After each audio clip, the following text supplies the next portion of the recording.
सिख हिंदू नहीं चाहते कि मुसलमान अपना मुल्क पाकिस्तान बनाएं, इसलिए उन्होंने मुसलमानों को कत्ल करना और उनके घरों को आग लगानी शुरू कर दी है। हमें भूख लगी होगी मगर यहाँ खाने के लिए कुछ नहीं मिलेगा। सब्र शुक्र करके रात गुजार दो, सुबह अल्लाह मालिक है। हमने सारी रात मस्जिद की छत पर कभी जागकर कभी सोकर गुजार दी। सुबह होने से पहले जब पौ फट रही थी तो हमारा बाप हमें लेकर मस्जिद से बाहर निकल आया। अब हम खेतों की आड़ लेते दरख्तों की उन कतारों की तरफ चलने लगे जो शाम को हमें दूर नजर आती थी। इन दरख्तों के दरमियान से एक छोटी सी पक्की सड़क गुजरती थी। जहां हमें मुसलमान मुहाजिरीन का एक काफिला मिल गया जो गुरदासपुर से पाकिस्तान की तरफ जा रहा था। हम भी उस काफिले में शामिल हो गए। काफिला जब अमृतसर शहर के बाहर खेतों में पहुंचा तो सिखों के एक बहुत बड़े जुत्थे ने हमला कर दिया। काफिले में एक कोहराम मच गया। कुछ सिख घोड़ों पर सवार थे, बाकी दौड़ते हुए आ रहे थे। वो मुसलमानों को कत्ल करने लगे। मुसलमानों को मेरी आंखों के सामने नेज़ों पर उछाला। हमारा बाप हमें पकड़कर खेतों के बाहर भागा। मैं और मेरी छोटी बहन चीख चीख कर रोने लगे थे। अचानक सामने से एक सिख का घोड़ा दौड़ता आया। उसके हाथ में तलवार थी। उसने हमारे करीब से गुजरते हुए झुककर मेरी छोटी बहन पर तलवार का वार किया। तलवार का वार मेरी बहन की गर्दन पर पड़ा और उसकी गर्दन आधी कटकर एक तरफ को ढलक गई। वो गिर पड़ी। मेरा बाप उसके ऊपर गिर पड़ा। मैंने पहली बार अपने बाप को रोते हुए देखा। मेरी बहन की गर्दन से खून का फवारा निकल रहा था और मैं जोर जोर से रो रहा था। मेरे बाप ने मेरी बहन को कांधे पर डाला, मेरा बाजू पकड़ा और खेतों में एक तरफ दौड़ पड़ा। कुछ दूर जाकर वो किसी चीज से टकरा कर गिर पड़ा। मैं मियाँ जी पुकारता रोते हुए अपने बाप को उठाने लगा। मेरी बहन खेत में इस तरह पड़ी थी कि उसकी गर्दन आधी से ज्यादा कटकर एक तरफ को ढलकी हुई थी। मेरा बाप रो रहा था, मेरी बहन का नाम लेकर पुकार रहा था, मगर मेरी बहन मर चुकी थी।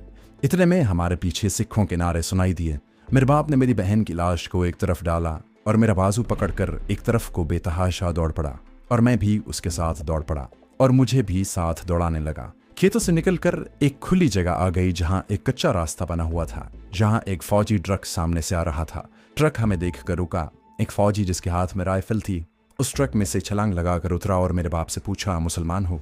मेरे बाप ने कहा, हाँ जी मुसलमान हूँ।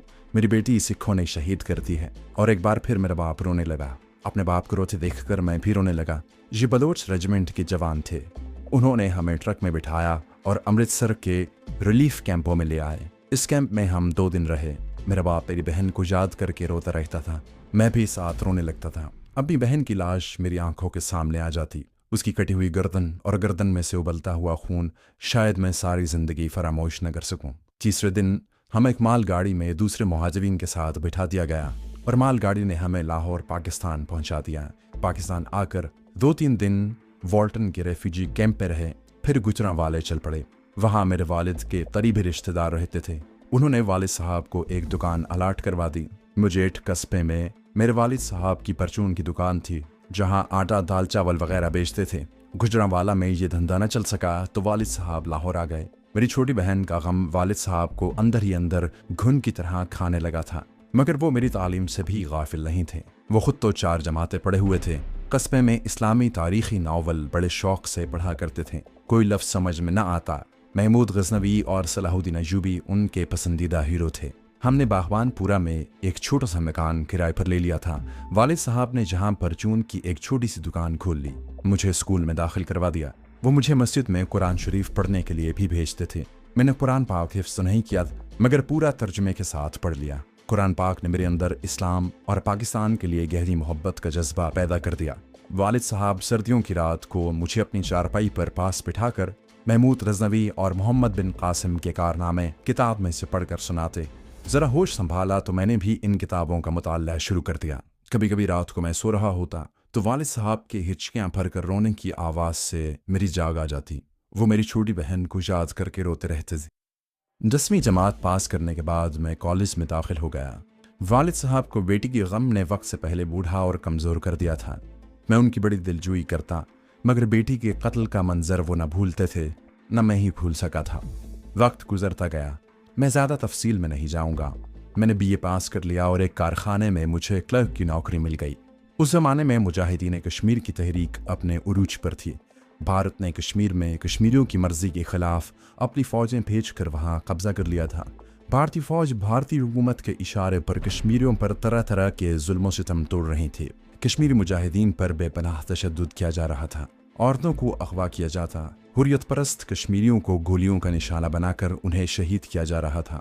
वालिद साहब ये सब कुछ अखबारों में पढ़ते तो उनका चेहरा शोले की तरह तमतमाने लगता। वो बहुत कमज़ोर हो गए थे, मगर मुसलमान कश्मीरी मुजाहिदीन पर इंडियन फ़ौजियों के जुल्म सितम की खबरें पढ़कर वो सीने पर हाथ मार कर कहते, मरने से पहले मैं जहाद कश्मीर में ज़रूर हिस्सा लूँगा।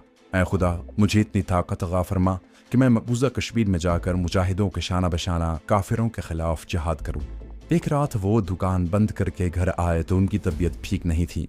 मैंने कहा, मियाँ जी मैं डॉक्टर को बुलाता हूँ। वालिद साहब ने मेरे बाजू से पकड़कर मुझे बिठाया और कमज़ोर आवाज़ में कहा, अब इसकी ज़रूरत नहीं। सर्दियों की रात थी, घर में नौकरानी होती थी जो घर की सफाई वगैरह के अलावा खाना भी तैयार कर देती थी। वालिद साहब चारपाई पर लिहाफ ओढ़ कर लेट गए। मैं उनके लिए चावल थाली में डालकर लाया तो उन्होंने हाथ के इशारे से चावल वापस ले जाने को कहा।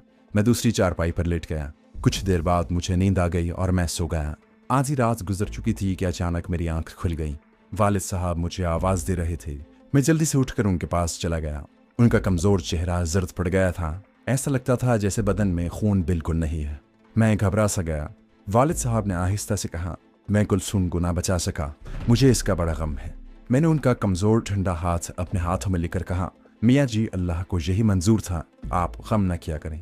वालिद साहब ने जैसे मेरी बात बिल्कुल न सुनी थी। उन्होंने अपना हाथ मेरे हाथ से छुड़ा कर मेरा बाजू पकड़ लिया। उनके हाथ की गिरफ्त हैरत अंगेज तौर पर बड़ी सख्त थी। उन्होंने मेरी तरफ देखा और कहा, एक दिन तुम्हें भी मरना है, मगर मेरी तरह बिस्तर पर लेटे लेटे मत मरना।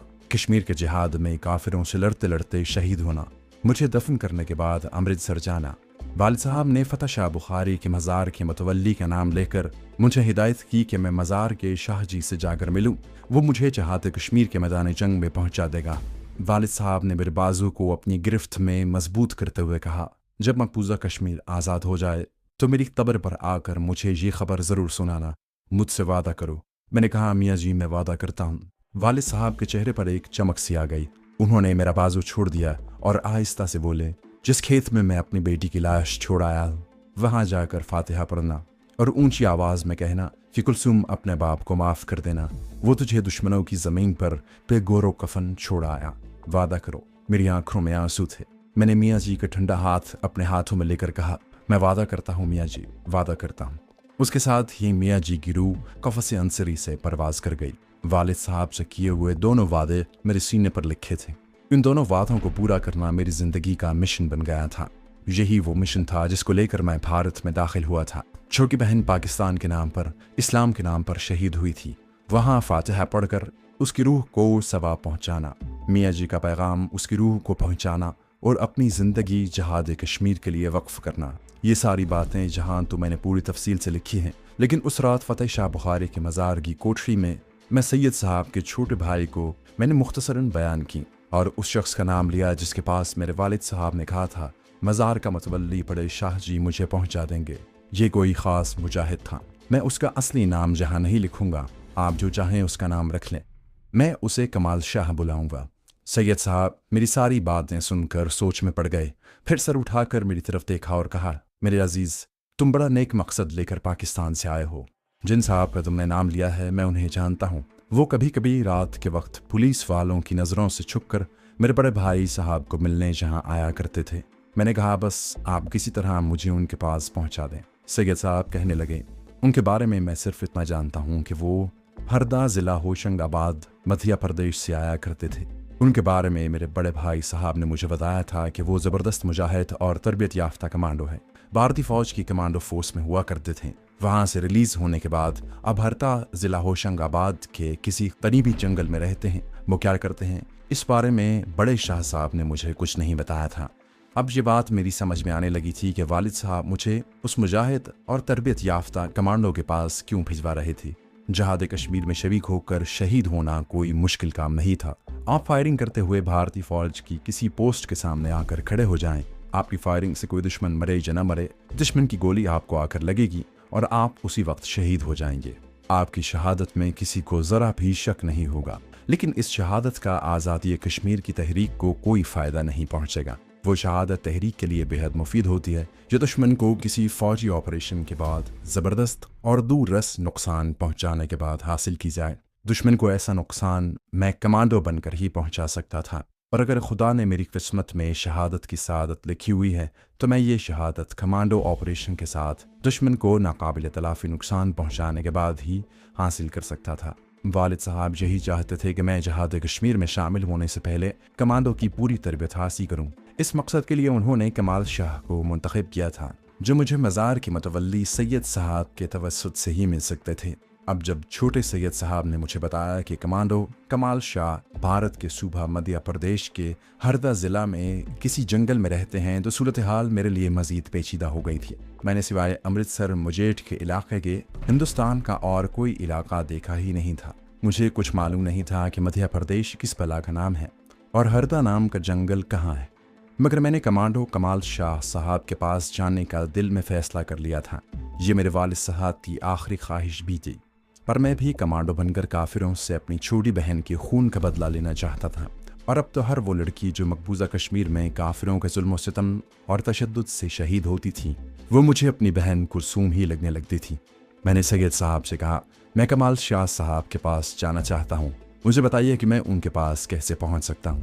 سید صاحب نے باہر کوئی آہٹ محسوس کی ہوگی، انہوں نے مجھے چپ ہو جانے کا اشارہ کیا اور جلدی سے اٹھ کر دروازے کے پاس گئے اور کسی سوراخ میں سے باہر دیکھا، پھر پیچھے ہٹے اور مجھے کہا، برخودار اس وقت رات کافی گزر چکی ہے، تم یہیں سو جاؤ، صبح میں خود تمہارے پاس آؤں گا، تم میرے آنے سے پہلے باہر نہ نکلنا۔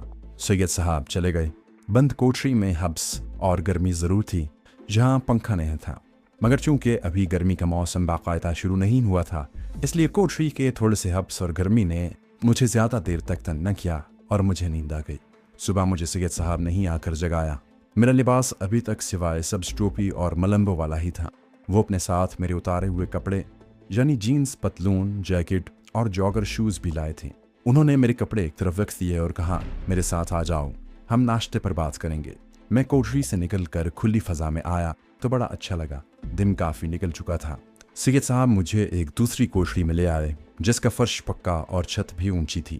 اندر ایک پلنگ بچھا تھا، 2-3 کرسیاں اور چھوٹی تپائی بھی تھی، جہاں میں نے ان کے ساتھ حلوے پوڑی کا ناشتہ کیا۔ ناشتے پر وہ ہندوستان میں مسلمانوں کی حالت زار کی باتیں کرنے لگے۔ کہنے لگے، یہاں وہ بات نہیں جو انگریزوں کے زمانے میں ہوا کرتی تھی۔ انگریزوں کے زمانے میں تو ہم مسلمان ہندوؤں کے ساتھ برابر کی حیثیت رکھتے تھے، مگر اب جہاں ہندوؤں کے غلام ہیں، ہم چاہے کچھ کر لیں، بھارت کی حکومت ہمیں ہمیشہ شک کی نگاہ سے دیکھے گی۔ وہ ہندوستان کے ہر مسلمان کو پاکستان کا جاسوس سمجھتی ہیں۔ تم پاکستان کے مسلمان ہر لحاظ سے خوش نصیب ہو، تم ایک آزاد ملک میں رہتے ہو، تمہاری اپنی حکومت ہے، خواہ کیسی بھی حکومت ہے مگر تمہاری اپنی حکومت ہے، تم اسلام کے راستے پر چل کر زندگی بسر کر سکتے ہو۔ یہاں مسلمانوں کا کوئی مستقبل نہیں ہے، اعلیٰ سرکاری عہدے صرف ہندوؤں کے لیے وقف ہیں، مسلمان چاہے کتنا ہی لائق کیوں نہ ہو اسے کوئی نہیں پوچھتا، نوکری مل بھی جاتی تو گھٹیا درجے کی نوکری دی جاتی ہے۔ ہم بھارت کے مسلمان تو ہمیشہ پاکستان کی خیر سگالی کی دعائیں مانتے رہتے ہیں، پاکستان کی وجہ سے تھوڑی بہت ہماری بھی جہاں عزت بن جاتی ہے۔ ناشتے کے بعد سید صاحب کہنے لگے، میں نے چائے کے لیے کہہ دیا ہے، چائے پر اصلی باتیں کریں گے۔ میں نے ان سے پولیس کے بارے میں پوچھا کہ باہر اب کوئی خطرہ تو نہیں؟ سید صاحب بولے، میرے عزیز، یہاں کچھ پتہ نہیں کہ باہر جو ملنگ بیٹھے ہیں ان میں سے کوئی خفیہ پولیس والا ہے۔ ایک ملنگ پر مجھے شک تھا کیونکہ اس کی شکل نئی تھی، وہ چلا گیا ہے، اس لیے فی الحال تو کوئی خطرہ نہیں۔ میں نے کہا، یہاں کا تھانے دار کیا نام تھا اس کا؟ شرما جی۔ ہاں، وہ تو آپ کو میرے بعد پریشان نہیں کرے گا۔ سید صاحب سر کو ہلکا سا جھٹک کر بولے، ہم چاہے کچھ کر لیں، یہ انڈین پولیس والے کبھی کسی مسلمان پر اعتبار نہیں کرتے، وہ ہمیں ہمیشہ پاکستان کا جاسوس ہی سمجھتے ہیں۔ حالانکہ تم نے خود دیکھ لیا ہے کہ ہمارا پاکستان سے کوئی تعلق نہیں، لیکن شرما تھانے دار کو کبھی یقین نہیں آ سکتا، ہم بھی ان کی زیادہ پرواہ نہیں کرتے، اور پھر کبھی ایسا ہوا بھی نہیں کہ تمہاری طرح سے کوئی پاکستانی یہاں آئے اور ہمیں اسے چھپانا پڑ جائے۔ میرے بڑے بھائی جانی بڑے شاہ صاحب ہوا کرتے تھے تو ان سے ملنے کبھی کبھار وہی کمانڈر مجاہد صاحب ضلع ہوشنگ آباد کے جنگلوں سے نکل کر آیا کرتے تھے۔